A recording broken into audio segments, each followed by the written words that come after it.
Have you ever heard the song by The Fray called How to Save a Life? That song literally just popped in my head last night and has been on repeat because I've been talking to some friends lately, and I went out with one last night for her birthday. And while we're talking about different things and celebrating all she has going on, where she's been, where she's headed, just every single piece, she caught me completely off guard because she looked at me and she said, "You literally saved my life." And I just stopped in my tracks because how do you respond to that? You're never expecting to hear something like that from someone.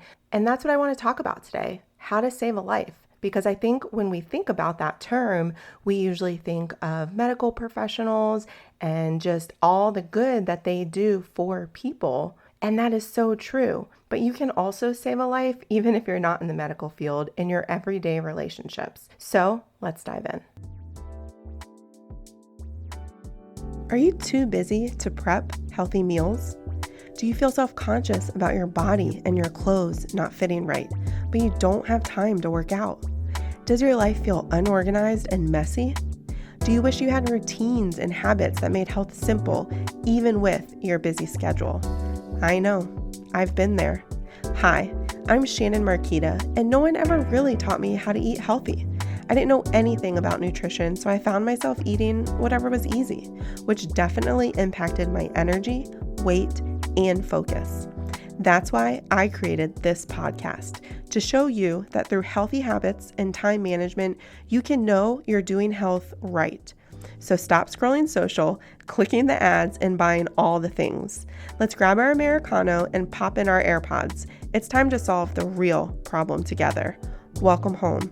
A fresh start awaits. Whether you've heard the song or not, the song by The Fray, How to Save a Life, isn't a roadmap for how to actually do it. But it does talk about the importance of communication and presence.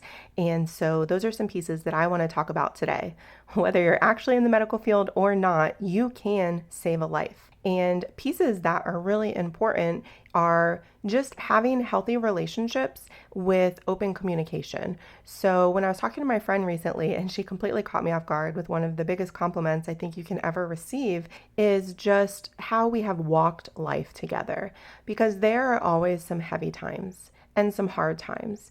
And it's not that we always have the right answer or how to navigate it. And it's not always a matter of, I'm going to fix this for you. Honestly, it's a matter of showing up. It's a matter of being present. In her pieces that she is referencing, I didn't have the answers. I had never lived those parts of life before. I just wanted to be there so that it wasn't so heavy for her, so that she knew she wasn't alone, to help give her confidence that she's making the right decision, even though it was a hard decision. And those pieces are so important because I think often as humans, especially recovering people pleasers, I know I mention regularly, we want to be fixers. We want everybody to be okay and to be healthy. And sometimes the best thing you can do for your relationships is just to be sincerely, authentically present for support. Not trying to say the right thing, maybe even sitting in silence and just knowing I'm here for you.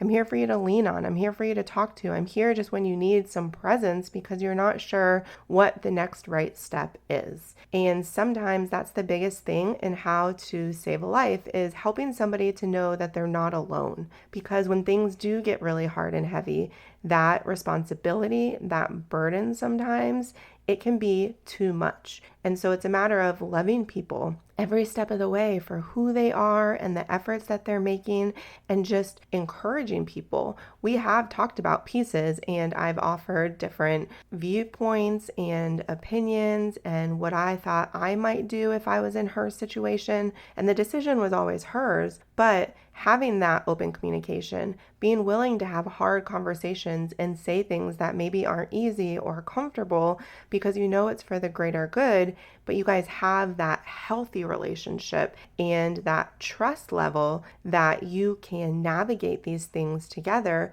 really helps to support one another. And I know when I've gone through things, being able to count on her and the way that she just lifts me up and encourages me and reminds me who I am and who I want to be and what I'm working towards and all I've achieved and overcome. And it's such a blessing to have those relationships in your life. And I am grateful because I have quite a few, and I pray that for your life too, where I know that in my friendships, we are walking every piece of life together, every stage, every season. And even if it's just a text or a phone call, me and my friends know, hey, I'm here for you. I don't care if it's 2 a.m. that you're texting me or calling, or if you need something, like I'm there. And I think that's really important because life can get hard. Life can be a lot of the time. It can also be really great and beautiful and amazing. And don't get me wrong, we do celebrate all the good. But today, because we're talking about how to save a life, I just want to make sure to emphasize to you that showing up and being present,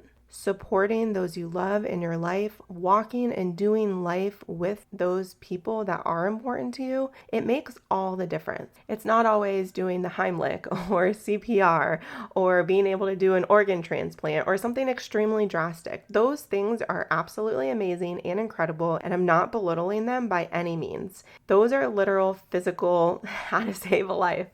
But what I'm talking about is the everyday moments, the moments that we sometimes overlook, the times when we think, how can I make a difference? Or I don't know what to say or what to do. Brene Brown, in one of her books, I forget what it's called, I think it's Dare to Lead, talks about how 8 seconds is on average what she has studied of moments of discomfort and moments of awkwardness. So in those times that you see people are going through things and you're not sure how to show up, just be willing to show up for 8 seconds of discomfort so that you can be present and continue to support them every step of the way, because it's not about us, right? It's about how we're loving and caring for those in our lives, because those relationships matter. I read something recently that talks about healthy self. And I know we are all about healthy habits here, and that's exactly what we're talking about today, right? Healthy habits of how to communicate, how to be present, how to be supportive, how to show up, how to love well. And if you take healthy self, and once you see this, you can't unsee it, but you break up the word healthy into 2 words, it actually becomes heal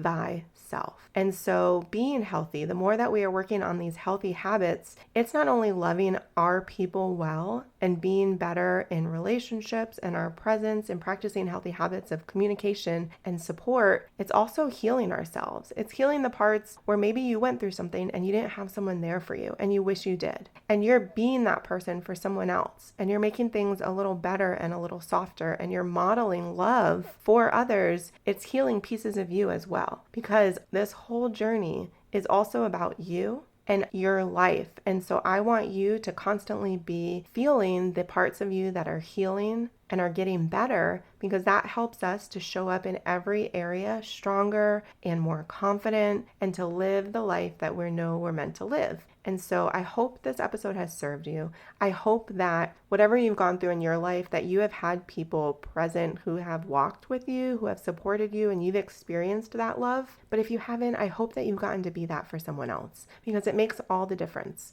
It gives hope. It gives opportunity, it gives reassurance and encouragement, and it just empowers and lifts up, and it gives people a sense of love and belonging, and that their life matters and that they are doing the best that they can. So I hope you're doing well. I hope that you're having a good week. And if you are going through something right now, I hope you have someone in your life that you can lean on and reach out to. Don't go through it alone. And if you don't yet, maybe reflect on your relationships. Is there one that can go deeper? How can I reach out and let people in who have been present, who have been sincere? Or how can I work on developing some better relationships and friendships? Because that alone breathes life and hope into you. And that's what I want for you. Talk to you soon.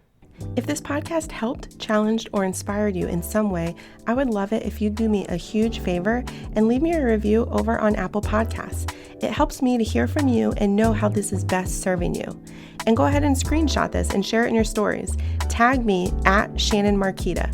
That's ShannonMarqueta. And send it over to a friend in a text who is ready for healthy changes in her life too.